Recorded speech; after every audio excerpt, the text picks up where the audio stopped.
G'day guys, Steve Morgan here for Fishing Monthly Magazines and the 2018 Club Marine Barra Nationals. Now, this is my first Barra Nationals. What I've been really impressed with is the amount of awesome territory boats you see up here, and I'm with Shaun Clancy from BLA. Shaun, you spent the week in one of the best boats, territory style. What we're going to do is we're going to have a little bit of a look through this boat, but just give us a brief overview of the features before we do the tour. I think the main thing that they want up here is obviously something that's pretty strong. It's pretty brutal out on the river. There's rock bars, snags, everything going on. So plate alloy, really heavy duty plate alloy is fairly standard. And one of the other things we'll see as we get in the boat is that the actual driving and passenger seating position for running up and down the river is right at the back of the boat, which is pretty unique. Now, the other thing before we get in and have a look is the fact that this thing's got how many sounders on it? It's got 4 sounders. It's got 3 12-inch and 1 15-inch sounder, and there's some pretty unique positions as well with those sounders, which we can explain. Well, let's have a look through this mad looking boat. So this boat's a 6.4 metre plate alloy boat from Custom Works, which is a Darwin-based custom boat builder. It's premium product. Obviously the fit out and layout's just unbelievable. So you can see fairly high sides, that sort of thing. Super heavy duty plate alloy, because they do go through and bash things, and we're hitting logs and hopefully not sand, rock bars and stuff like that. Most of them are running spotlights. You can see custom built-in spotlights.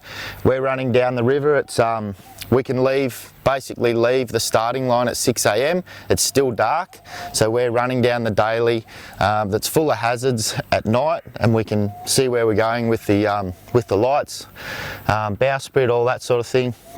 But I suppose most of the exciting stuff's inside, so we'll jump in and have a look inside. So up on the bow now, we've got a 12-inch Solix, and that's more there for when we're casting and things like that, so we can see if any barra are coming by or what's going on.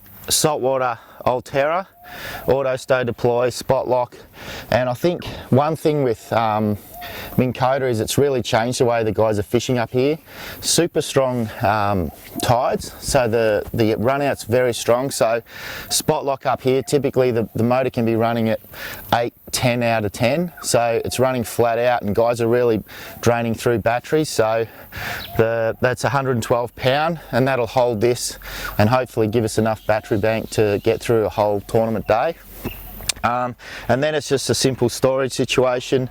Just big open storage is what these guys want, just to be able to throw things in. One of the other important elements is they've got a large enough locker for a big fridge. It's got the big angle in there and some more storage. You can see the batteries and that there for the Minn Kota. This is just a flooded tank, which we use to actually put our feet in because our feet get hot, so we just lift that up and throw our feet in, but obviously we know what that's for. Massive fuel capacity. These guys do days and days long trips up and down the coast and things like that, so fuel capacity is really important for them, so they want as much fuel as they can.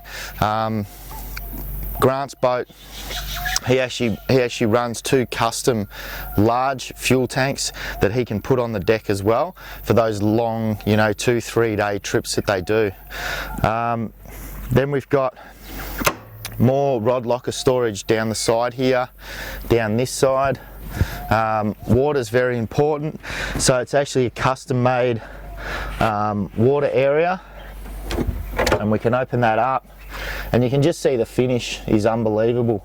All the electricals there, everything's there. So this is when it gets a bit interesting. We've got at the front here, and it's fairly weird seeing a sounder mounted this way, but basically when we're trolling, the skipper's here and he's looking at his electronics, and we're trolling, and what we need to see as anglers is what's going on, whether there's barra either side of the boat or snags or anything like that. So we'll have that pretty much always on side imaging, and we'll be able to see on our side of the boat what snags are coming through, barra, anything like that. So a sounder on the front there, that's what that's there for. Then as we come around, we've got some more storage under here. And we're fresh out of the Barra Nationals, so this looks like a bit of a bomb's gone off in a tackle store, this boat at the moment, but it's normally immaculate. But as we come through here, we've got the skipper's position right at the back of the boat. The main reason for these seating positions right at the back of the boat is to free up the rest of the boat. So if we had a centre console forward, then it would make it very difficult for three guys trolling and things like that to have that space. So there's a huge amount of space.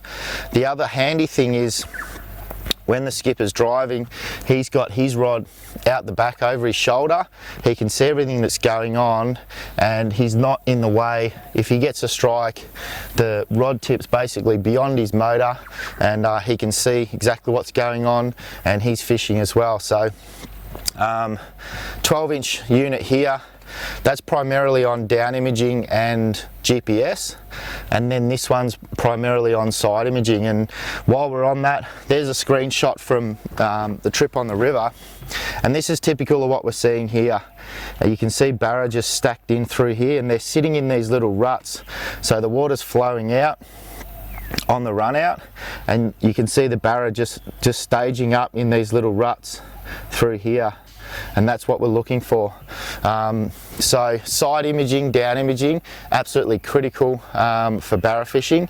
If you can't see the fish, you don't know where they are, and you're going to waste a lot of time fishing or trolling blind versus just finding the fish and then catching them. So that's the basic layout. Unbelievable. I love these boats. It'd be really cool to see boats like this over on the East Coast. I think this style of boat would work over the East Coast, but there you go. Custom work, 6.4 metre.